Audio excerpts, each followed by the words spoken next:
أعوذ بالله من الشيطان الرجيم بسم الله الرحمن الرحيم A'raf suresi 1. Nahayeti şefkatlik, tolumu mihriban Allah'ның ismi bilen başlayman. Alif, Lam, Mim, Sad. Ey Peygamber! Bu Kur'an nahayeti ulug' kitaptır. Allah onu sana nazil kıldı. Onun Allah'tan nazil kılınğanlığı köңlüңde qılçı şek bolmasın. Onu insanlara toluq yetkizishdən, ularni onun bilen agahlandırışdan hergiz sıkılmagın. Sana bu kitapni kafirlarni ahiretning azabıdan agahlandırsın, müminlerge cennet bilen xush xabar bersin deb nazil qildik. Ey insonlar! Rabbinglar tarafidan sizlarga nazil qilingan Qur'onga, payg'ambaringlarning yo'liga ergishinglar. Allohni qo'yib, shaytonlarga, rohiblarga va yahudilarning mollalarga o'xshash saxta ma'budlarga ergashmanglar. Sizlar to'limi oz ibrat olasizlar, shunga haqiqatga qaytmaysizlar. Biz ko'plagan shahar aholisini payg'ambarlarga osiylik qilganligi va ularni inkor qilganligi sababli halok qildik.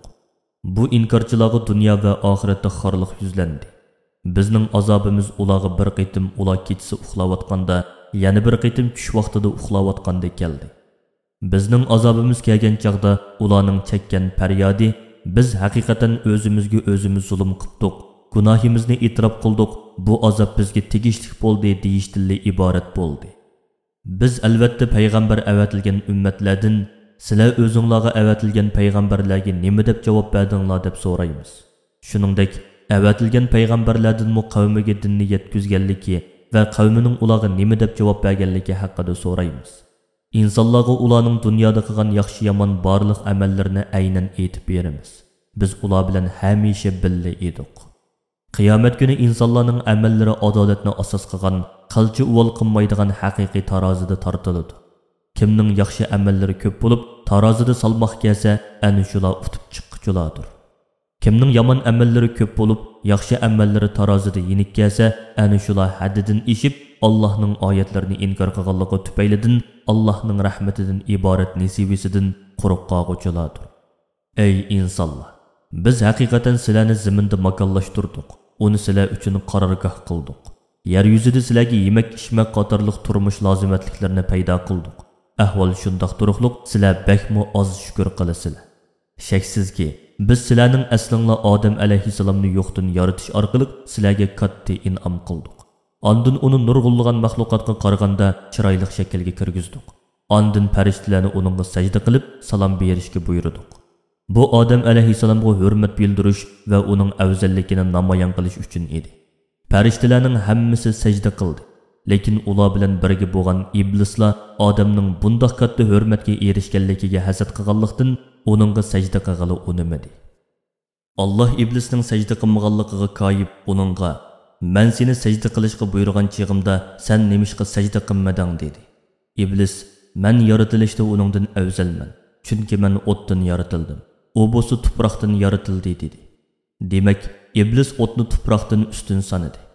Alloh iblisga "Jannatdan tushib ket. Bu yerda o'zingni cho'ng tutishga haqqing yo'q.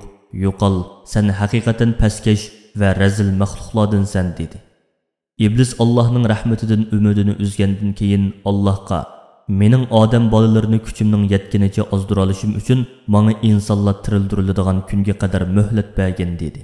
Alloh "Seni men birinchi qitimliq sur chilinganga qadar muhlat beriladiganlar qatoridan yezivatdim. Chunki u chaqda maxluqotning hammasi o'lidi" dedi.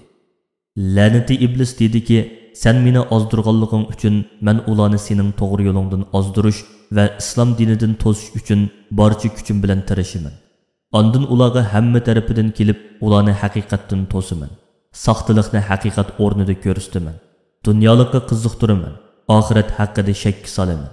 Shuning bilan sen ularning nurg'unlarining sening ne'matingga shukr qilguvchilar emasligini ko'rasan."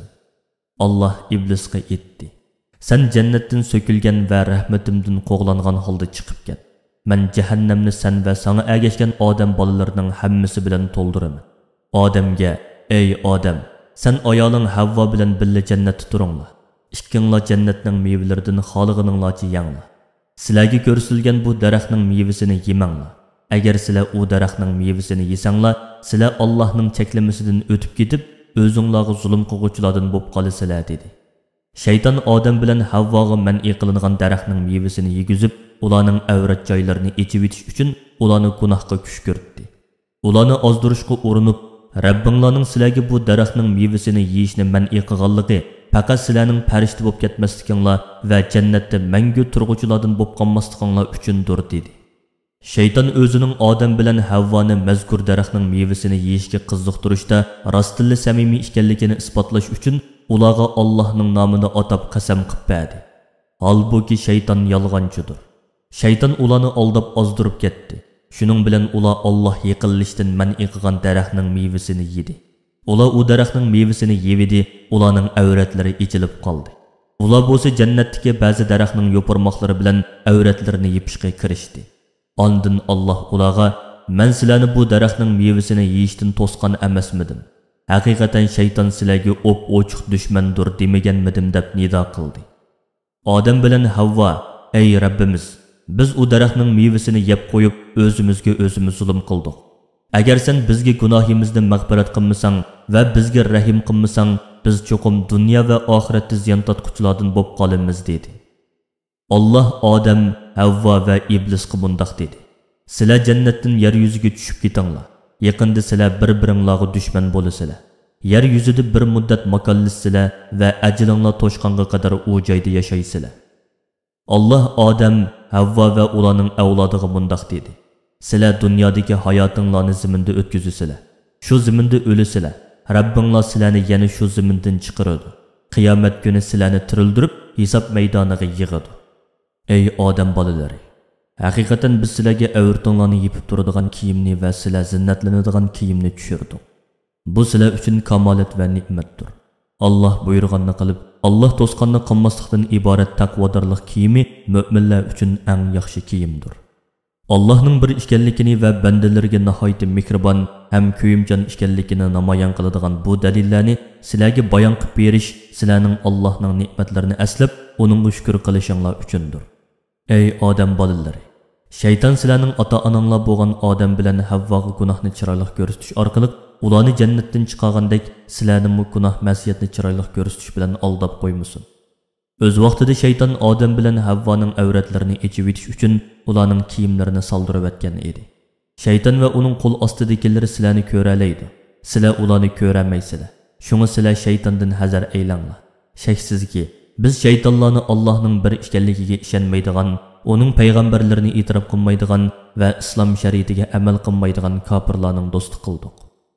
Kofirlar bir qabih ishni qilgan chog'larida shu qilmishiga yolg'ondan o'zri o'ydirib, ota-buvlarimizning mushundoq qilganligini ko'rgan edik. Alloh bizni mushundoq qilishga buyurgan deydi. Ey payg'ambar, ularga aytqinki, Alloh bandalarini hargiz yomon ishga buyurmaydi. Ey mushriklar, sizlar yolg'on aytib, o'zinglar bilmaydigan narsalarni Allohning nomidan to'qimsizlar. Ey payg'ambar, ashu mushriklarga aytqinki, Rabbim meni adolatli bo'lishga buyurdi. Sizlarni hamma joyda, xususan masjidlarda Allohga ixlos bilan ibodat qilishga, taat ibodatlarni riyo va shirkdan sop qilgan holda uningga duo qilishga, o'lgandan keyingi tirilishga iymon keltirishga buyurdi. Alloh sizlarni dastlabda yo'qdan paydo qilgandek, sizlarni o'lguninglardan keyinmi tirildirishga albatta qodirdir. Alloh bandalarni ikki firqaga ayirgan bo'lib, ularning bir firqasini to'g'ri yo'lga yetakladi. Yana bir firqasiga ozg'unlik tegishlik bo'ldi. Chunki ular Allohni qo'yib, shaytonlarni o'zlariga ega tutdi va ular o'zlarini to'g'ri yo'lda deb gumon qilib, nadonlikdan ularga itoat qildi.